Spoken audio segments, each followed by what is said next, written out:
Founded in 1959, the Department of Humanity and Social Science is one of the oldest departments in IIT Madras. It is the humanities department of IIT that makes this place a university.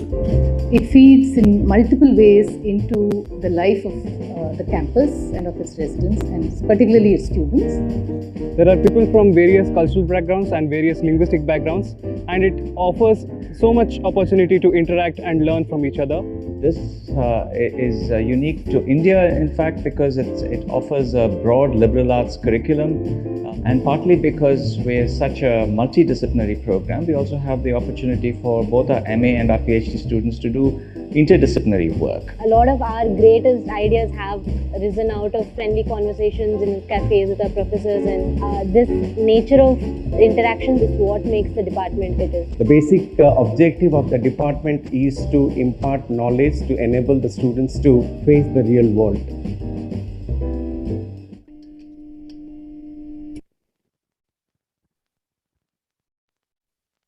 The Institute of Eminence scheme has been launched by the Government of India to empower higher educational institutions and help them become world-class teaching and research institutions. IIT Madras is proud to have been selected as one of the select institutes of excellence. As part of our commitment to the cause of fostering world-class research, IIT Madras has set up a number of research initiatives in diverse fields of contemporary relevance. Many of these initiatives will go on to become centers of excellence within the IIT Madras system. A total of 68 research initiatives belonging to 21 identified technology clusters are presently underway. As part of these initiatives, it is proposed to host a series of webinars from each cluster to showcase the innovative research being generated to various stakeholders like researchers, industrialists, and policymakers. These webinars will give an opportunity to engage in conversation with eminent faculty from IIT Madras and other international researchers, and also to find more collaboration in those research areas. So why wait? Click the link below to be a part of this.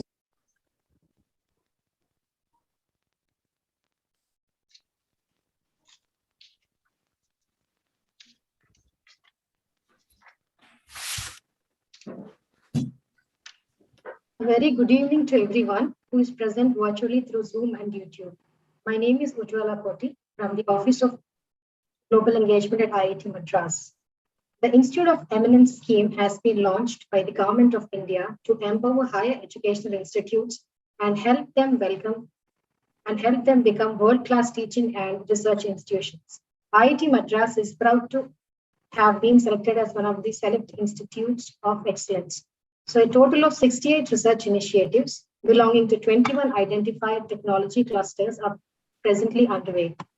As a part of these initiatives, it is proposed to host a series of webinars from each cluster to showcase the innovative research being generated to various stakeholders like researchers, industrialists, and policymakers. And that's how the IRIS webinars have started, and it's running successfully.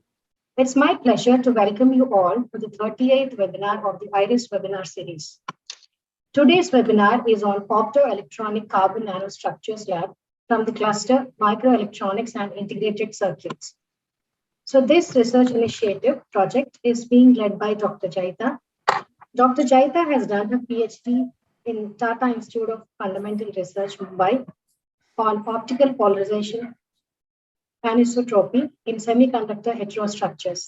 She received the Alexander von Humboldt Fellowship and has worked as a postdoctoral fellow at HZDR, Dresden, Germany. Dr. Jaita has around 35 published papers in international journals. Currently, she is working as an associate professor in the Department of Physics at IIT Madras. Her areas of research include investigation of optical properties of semiconductors, primarily focusing on organic compounds and carbon nanostructures. Our other speaker for the day is Dr. Jaiswal. Dr. Manu Jaiswal is an associate professor at the Department of Physics at IIT Madras. His current research in physics and applications of graphene and two-dimensional systems. He pursued his postdoctoral research at Max Planck Institute for Polymer Research at Mainz and subsequently at the NUS Singapore before joining IIT Madras. He's also a recipient of the Young Faculty Recognition Award for the year 2016 for excellence in teaching and the Early Career Institute Research and Development Award 2019 for excellence in research, both from IIT Madras. Our moderator for today's program, Professor Harold Schneider, is the head of spectroscopy department at the Institute of Ion Beam Physics and Material Research, heads at DR, Germany, and faculty at the University of Freiburg, Germany. He has over 330 publications in international journals. His research interests include optoelectronic properties of semiconductor nanostructures and 2D materials, ultra-fast and terahertz spectroscopy, and infrared detectors and lasers.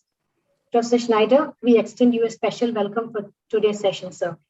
It's my pleasure in welcoming all you professors to this session. I also take this opportunity to invite our panelists, Dr. C. Vijayan, Dr. Dinesh Kumar, Dr. Dilip K. Chand, Dr. Soumya Datta, and Dr. Chong Par from the NUS.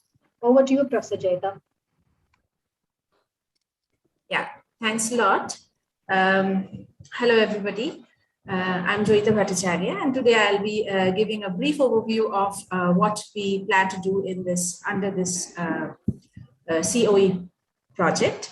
So I'll just share my screen first.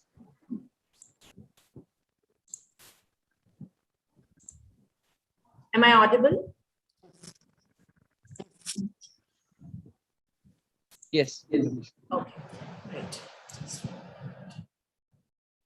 Okay, so welcome everybody to today's webinar. As the name suggests, this project involves a study of optoelectronic properties in carbon nanostructures. The project spans over 3 departments in IIT Madras, typically physics, electrical engineering, and chemistry. So we have coordinators, project PIs from all 3 departments. And just a minute. Yeah. So to give a brief overview of the expertise that are involved in this project. So I'll be primarily looking into the optical characterization of the materials that will be developed, as well as investigating the mechanisms of luminescence, which is essential to understand the working of these devices, as well as to find ways to improve their performance. Dr. Jaiswal is an expert in graphene and graphene-based materials, typically reduced graphene oxides and so on. So his expertise will help us develop interconnects and electrodes on flexible substrates, and also multifunctionality of these 2D materials, which can be used for encapsulation. So they will behave as electrodes as well as help in encapsulating the devices. Dr. Vijayan is an expert in nonlinear properties in optical properties. And so the systems that will be developed under this project will also have a scope of fundamental investigation, where we will be looking into random lasing and other novel applications. So we will be probing that direction as well. Dr. Chand from chemistry will be guiding through in the fabrication of these dots, because it's very vital to decide on the appropriate recipe and optimization of the growth parameters to get the best dots that can be achieved. And also we have a plan on getting into incorporating these dots into organic and metal organic frameworks, which we expect to give better results and also some novel properties in these systems. Dr. Shomo Datta from electrical engineering is an expert in device fabrications, typically organic LEDs and solar cells. So his expertise is valuable in designing the devices that we intend to do under this carbon nanostructure center. And we will be designing devices with trying to achieve state-of-the-art performances. And so this is where his involvement will be. Apart from that, we are very happy to have both our international collaborators today in this meeting as well. Professor Harald Schneider from Germany, who is an expert in photodetectors, typically in terahertz regime, and Professor Sao Chong Hor from NUS Singapore, who is an expert in hybrid nanostructured functional materials. His expertise we find will be very valuable for us because we are getting into systems which are in a way very hybrid. They have surface states, they have core states, and so on. So his inputs and suggestions would be very valuable for us too. So now just to give a feel of what we are up to, these carbon nanostructures have been around for quite some time and people have been probing and a lot of research has been going on this, typically on carbon nanotubes, graphene sheets, carbon rods, and so on. And the applications typically involve sensing, lighting, bioimaging, displays, encapsulation, of course, and also mechanical strengthening. But this particular COE that we have will be primarily focusing on the emission properties, typically applications in as emitters. It can be in lighting, it can be in displays, as well as some applications in sensing also. So now that brings me to why carbon nanostructures. I mean, we have inorganic semiconductors, organic semiconductors already there. We have OLED televisions in the market. So why do we at all need carbon-based nanostructures? There are certain aspects and advantages to these material systems. They promise to be biocompatible, being carbon in the core, and they show low toxicity.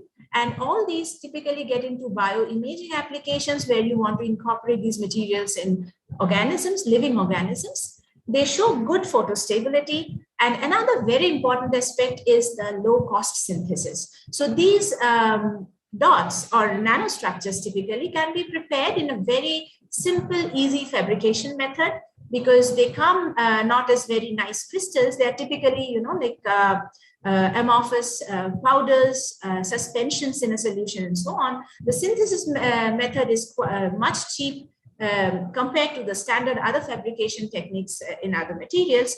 And that actually has boosted the whole research in this field. And we have a lot of work going on in it. And the other thing is versatility. Being carbon in the core, I mean, most of them are typically these hexagonal lattices inside. They are all carbon. But just by changing their dimensions and shapes, one can actually bring out a lot of different properties in them. So this is one direction where, I mean, that offers a lot of scope of research as well.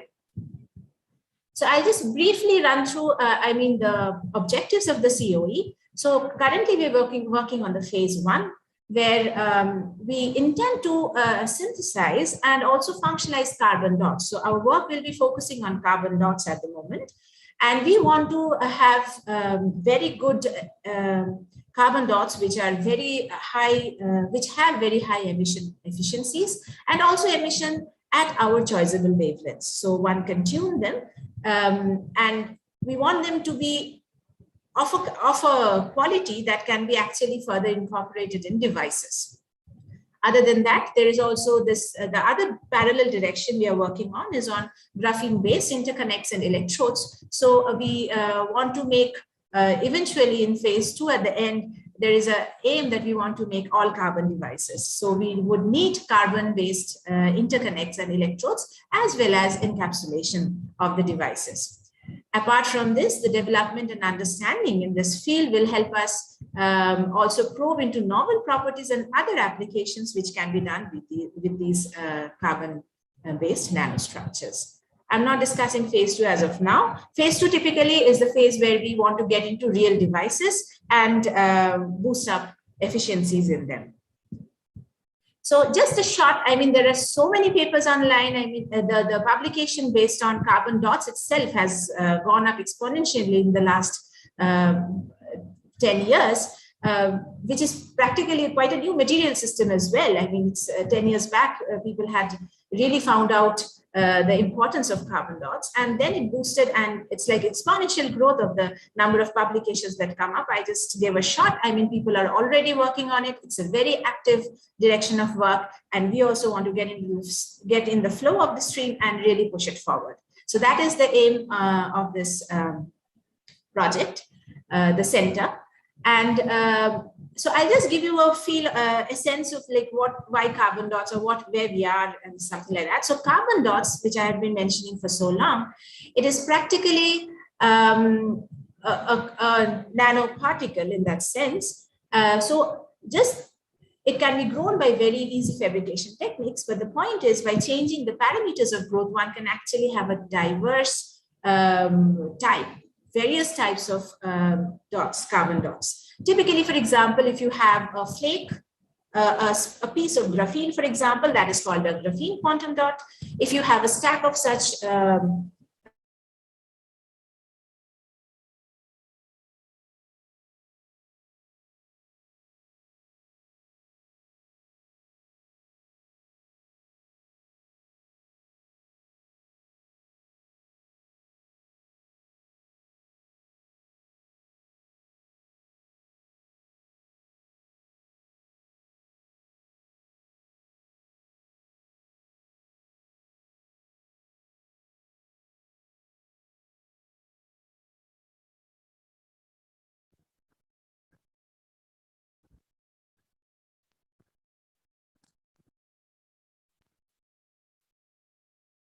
Looks like there is some connection issue. Just wait for a few seconds.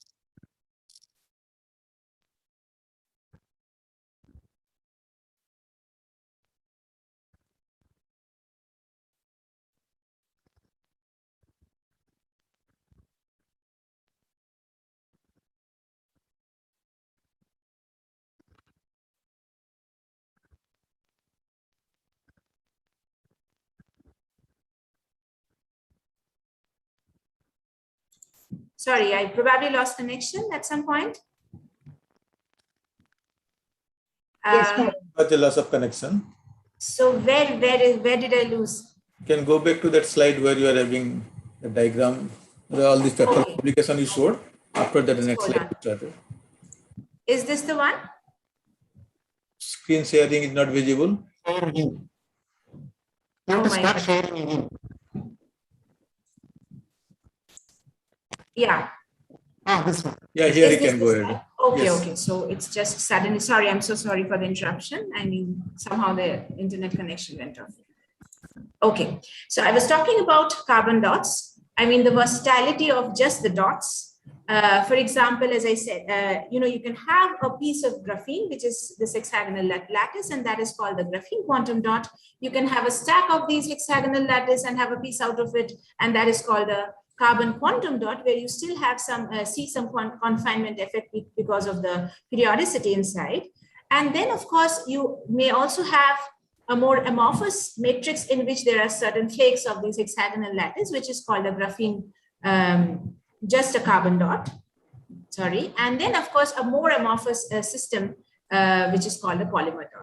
So just by changing the growth parameters or the precursors of these materials, one can actually go from the different types of dots, and the properties change drastically. But we are not just restricted to that. We also have surface states. The idea being that the growth process itself unintentionally gives rise to certain ligands which sit on the surface, and they may participate in the optical emissive properties of these dots. Other than that, one can intentionally include certain materials, such certain chemicals. Typically, people have already done nitrogen doping and such inclusions of certain fluorophores, which actually enhance or change the emissive properties of these materials. So, I mean, there are a lot of things going on, but there is a lot to do as well. This is where I'll just give you a feel that synthesis. So we will be working on synthesis. We are already working on it actually, and optimizing the growth parameters. And we want to functionalize the surface according to our needs. And not only that, at the end of the day, we want to make a device out of it. So the performance or the emission properties that we see in solution may not be the same when you make it into thin films. And that is what we see in real life as well. Once you make thin films, we see a lot of quenching effects that come in, and the performance, emission efficiencies go down. So we see some aggregation quenching effects, and there are other quenching mechanisms that can happen, which reduces the emission, as well as, inhomogeneity is also a major aspect which has to be corrected, because if you want to incorporate these into devices, you really want very homogeneous films. And another thing to work on is that you would not always use bare carbon dots only. You would want to blend them in a matrix. And then you also have to have a research on what sort of materials you would be blending them with, and how such blending actually influences the properties of these carbon dots. So this is just one single slide of what's going on. So we have already started fabricating carbon dots. They are emitting at certain wavelengths. We have already published a paper on it last year, 2020, where we showed that the emission of the dots actually can be improved by just choosing a proper matrix. Other than that, we are also performing fundamental studies, because unless you understand the system well, you can't design how to improve their properties accordingly. So we have also started doing some time resolved measurements to see the carrier dynamics within these dots. So with this, I hand over the presentation to Dr. Jaiswal, who will continue with the graphene aspect of this project. Thank you, Dr. Jaita. And let me introduce myself. I'm Manu Jaiswal. I'll talk about this other important component, which is graphene. It plays an important role in optoelectronic and electronic devices these days. And a dry introduction is the picture you see here, a honeycomb arrangement of carbon atoms forming an atom thin layer. But let me show you something, a very beautiful picture to introduce graphene. So in the bottom left is a scanning electron micrograph of graphene, which was grown in our lab. And you can see these beautiful structures which look like stars. They remind me of maybe a portion of the sky from Vincent van Gogh's, one of the famous paintings, Starry Nights. So that is pristine graphene, having all the very good, nice qualities. But we also work with easily processable graphene, and that is called as graphene oxide. What distinguishes graphene from graphene oxide is the presence of functional groups, oxygen-rich functional groups, which decorate the basal plane, as you can see in the image on the center of the center bottom. And between two such graphene oxide layers, there is typically a monolayer of water present, which is hydrogen bonded to both the graphene layers. So graphene oxide is extremely different. And in fact, it's not even a single material. It's an entire class of materials. You can continuously tune the carbon to oxygen ratio and get different properties out of it. So maybe we could move to the next slide. So what are the ways in which graphene can impact research on optoelectronics? So there are three ways, and this is the first one. Graphene can be used as an electrode for organic LEDs or carbon dot based LEDs. In any typical LED application, the role of electrodes is important with reference to energy band alignment.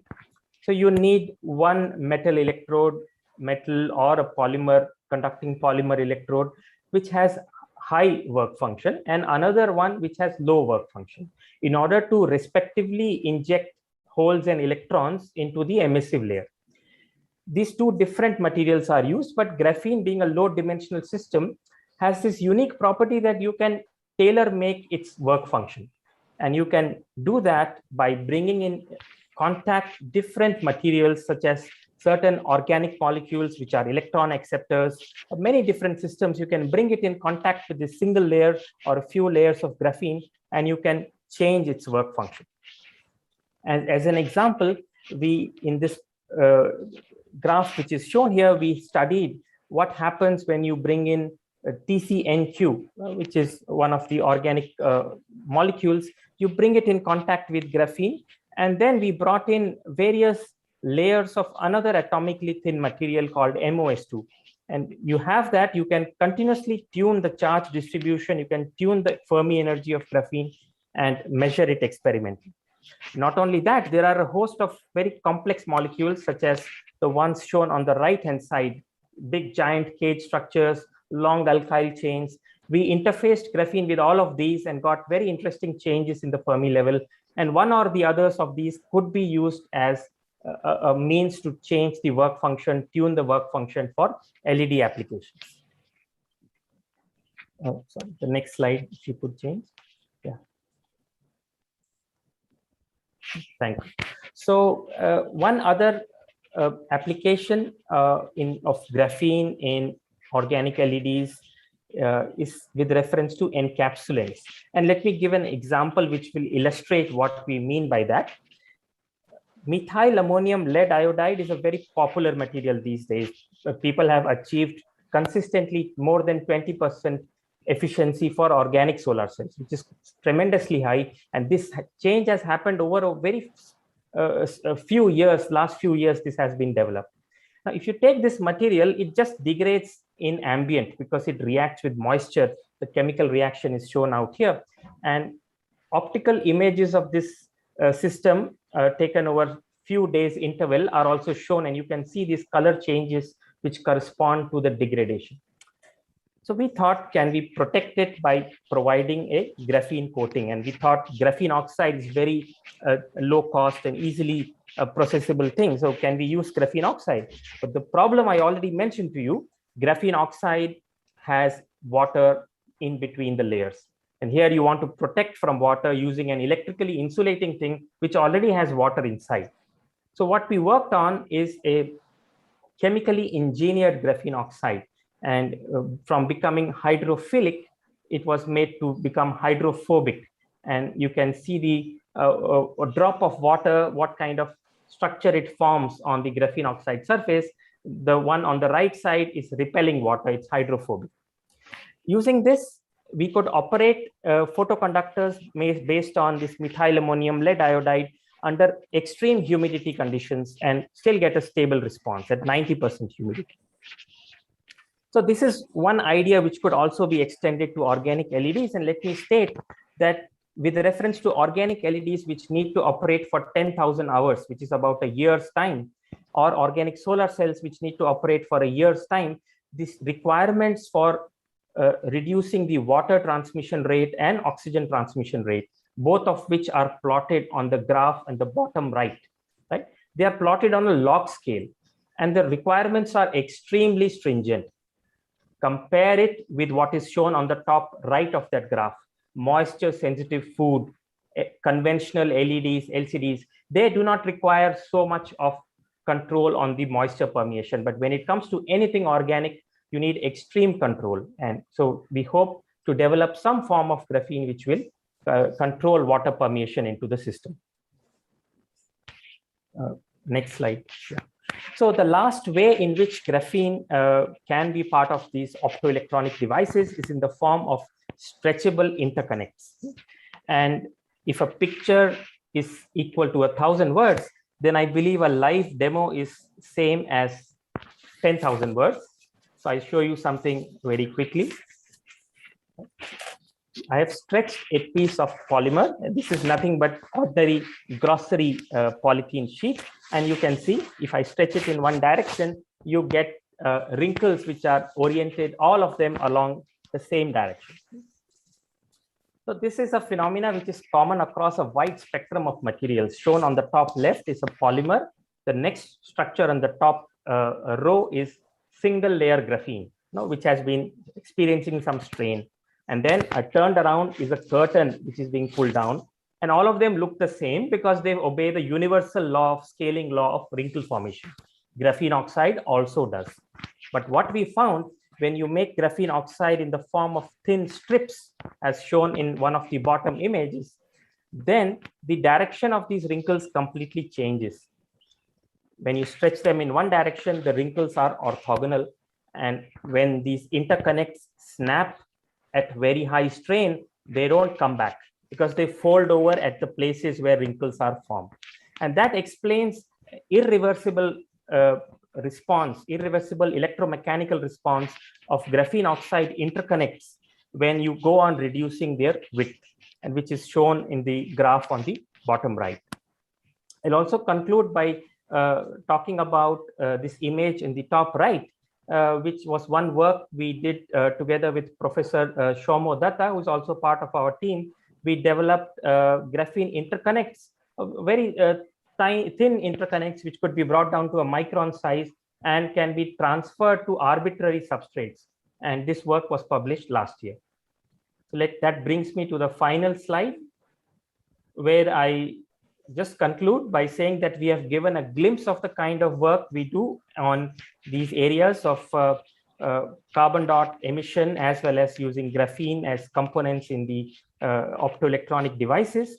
And we welcome researchers, faculty members for collaborative work in these research areas.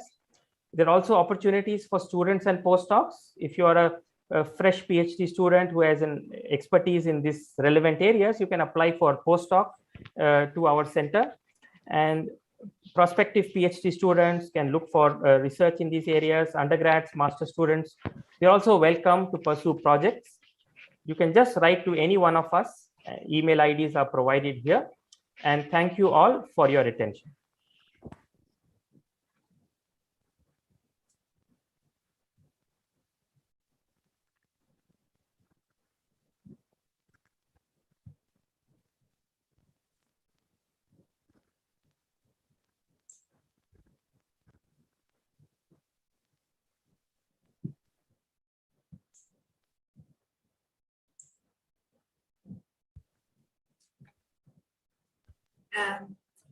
Harold, I would request you to proceed with the discussion a bit.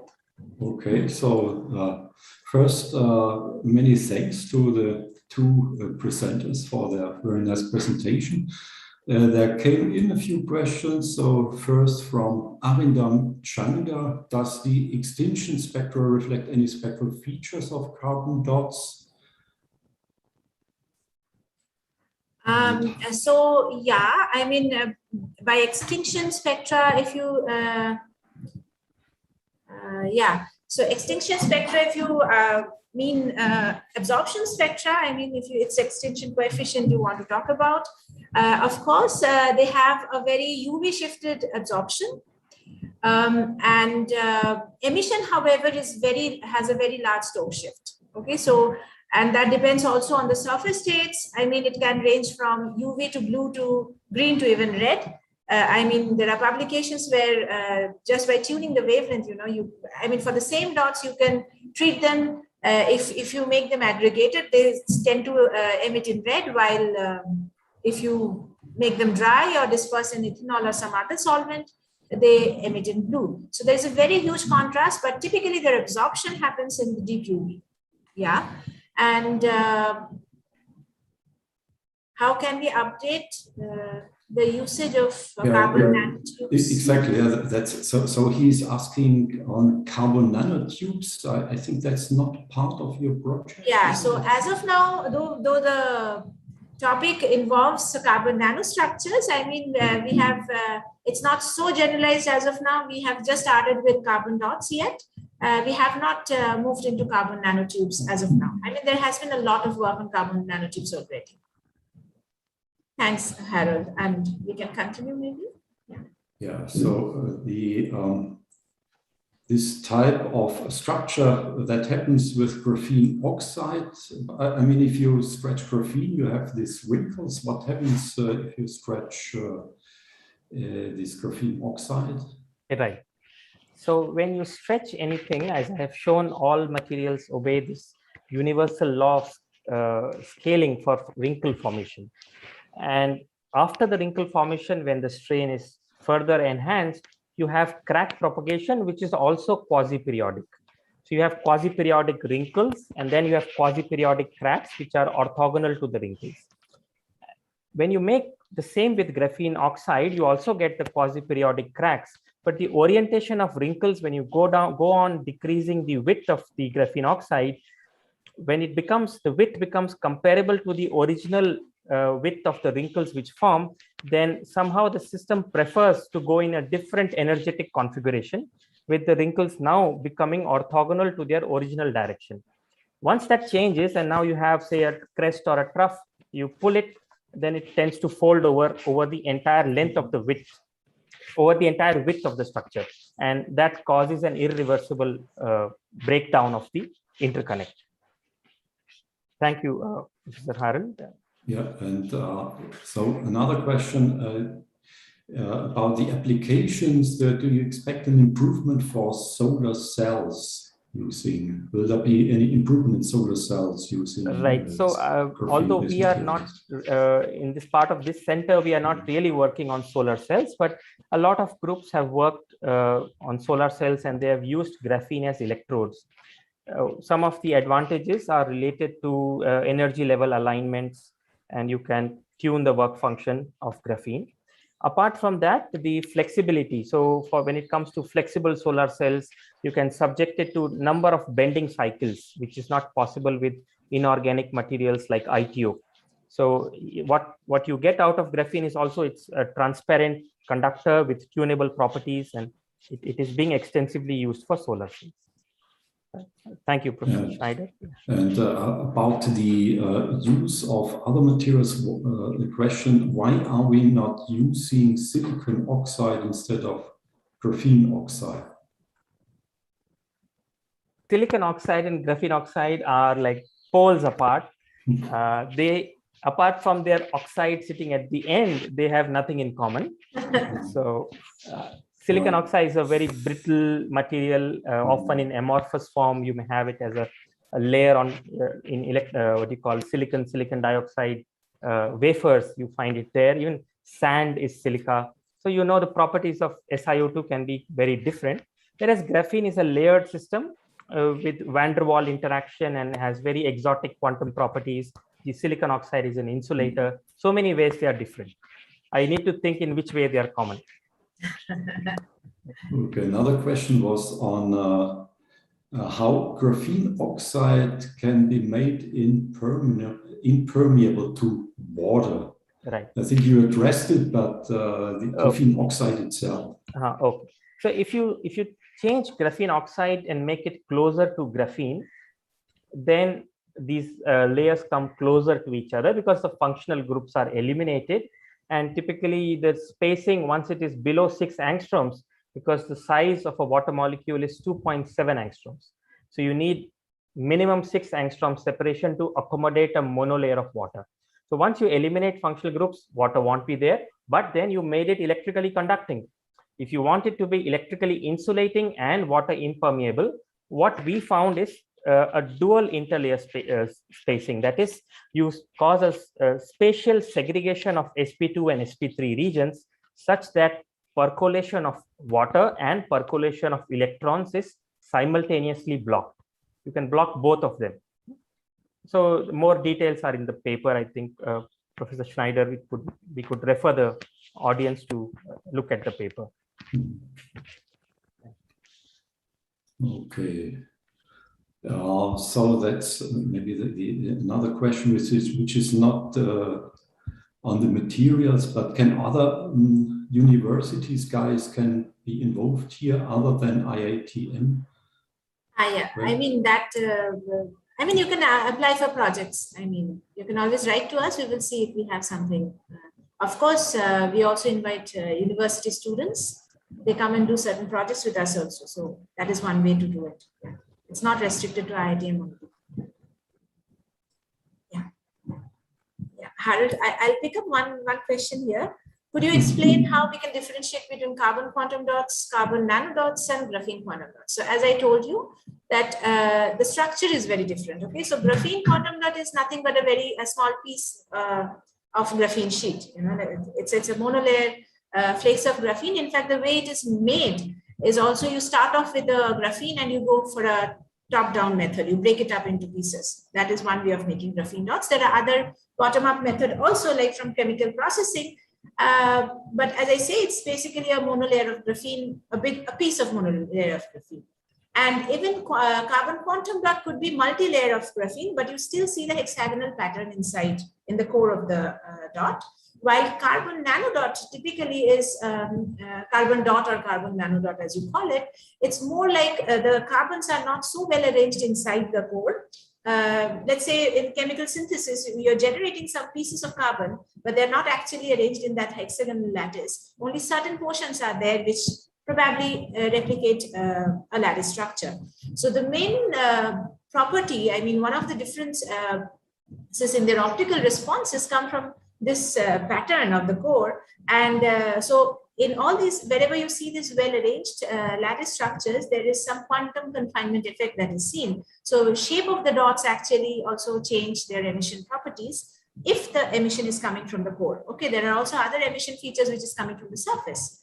So, I mean, but while if it's more amorphous in the core, quantum confinement effects do not play such a role, such a drastic role. So sizes of the dots wouldn't predict the emission frequencies. I mean, this is something like a textbook thing, though there are a lot of anomalies in this. And if you search the literature, you will find a lot of ways to explain this. Yeah, please have a look. Okay. Yes, sorry, thank you very much. Maybe another question on applications. Can graphene be used in flexible mobile screens or TV screens and also in solar cells? Yes, so as we already saw that I have answered a previous question, the application of graphene on solar cells, and it is also used in touch screens where it's as a piezo-sensitive material. These are not areas we are currently working on, but maybe in phase 2, we might look at some of these applications. Personally, I have not worked on this touchscreen aspect, so I cannot give any detailed technical answer, but yes, people have been working. I think it has been a big topic a few years ago, also from Samsung, but somehow this became quiet about this application. Okay, so are there more? So this question, can we make activated, sorry, now it moved away. Can we make activated carbon thin films by Sylar method? So to be honest, I don't know the Sylar method. Me too, I don't know about Sylar method. Maybe Joyita, you can shed some No, light. I currently have no answer for this. Okay, the answer has come here from Professor Chonghor has. You can speak out, Professor Sao Chonghor. Oh. You know, it would be I think Sylar is a successive ion layer absorption and reactions method. From my personal experience, I have not seen people reporting this particular technique to make carbon monolayer. Yeah.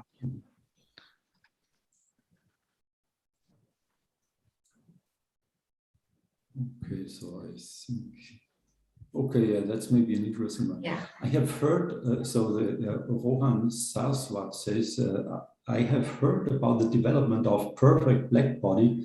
So how it is helpful in development of solar cells and stealth technology. This is, I guess, I mean, we are, as we told you, we don't want black things. We want things which will emit light. So it's the other direction we are working on. So let's not deviate from the topic. I mean, our current thrust for this project is to emit light, not absorb and make it black. Okay. Okay. Great. Somehow off topic. Okay. I guess we addressed most of the questions.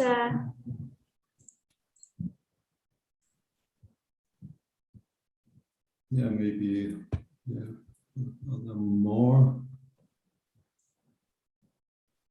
Can you please, that's maybe interesting. Can you please give a little bit more insight on how this technology is biocompatible? Yeah, okay. So it's more like, people have shown incorporated carbon dots as emitters inside living organisms like mice and so on. And one can map the emission frequency, the light that gets emitted, and one can actually map the internal organs. So, I mean, this is something the organism can resist to, I guess. So that way it makes it biocompatible. Okay, so I mean, you're looking for some, just like dye, you inject dye in organisms to map out the luminescence, and you see the internal organs the same way. I mean, this is just bioimaging done using carbon dots. There are ample papers. Please have a look in the literature. I mean, this is also a very promising direction. So that's why this is a topic where multiple departments are involved. I mean, from chemistry, biology, physics, I mean, all over the world, people are quite excited about this material system. Maybe a little bit more physics. How well can graphene monolayer to function as a topological insulator, saturable absorber in the field of optical fiber to overcome fiber nonlinearities? Okay, I'm not sure if topological insulators are used in optical fibers, but graphene is used in optical fibers.